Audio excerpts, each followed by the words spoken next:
This Christmas, as we celebrate the birth of Jesus, the most influential leader the world has ever seen, I've been thinking about leadership, about what it means to lead, to be led, and how God continues to guide His church through the seasons of change.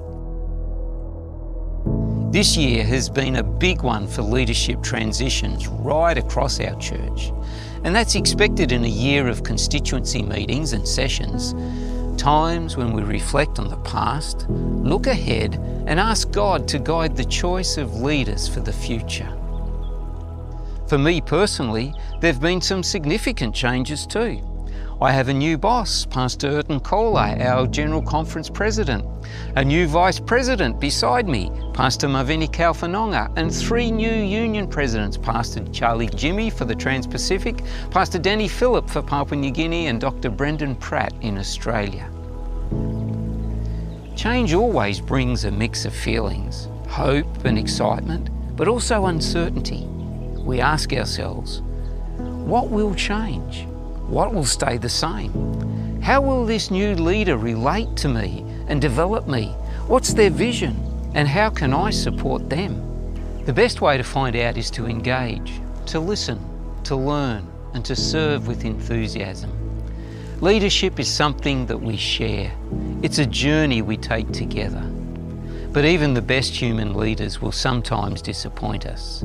The Bible shows us that. It's full of stories of leaders, some faithful, others deeply flawed.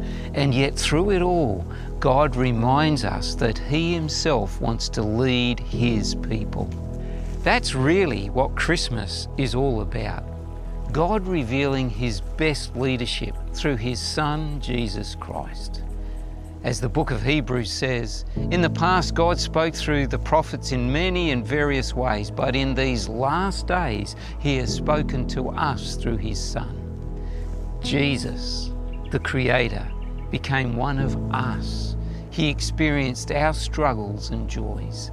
And though He was without sin, He gave His life to conquer sin and death, offering us forgiveness, hope, and eternal life.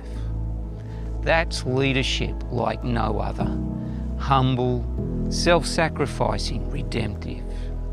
And that's what we celebrate at Christmas. That God came near to lead us personally into hope and a new life. For me, the leadership changes this year have brought freshness and renewal. But nothing compares to the renewal that Jesus brings when we let Him lead. This Christmas, may you experience His peace, His joy, and His hope, because Jesus, the true leader, is still guiding His church. He's still King of the earth and leading each one of us.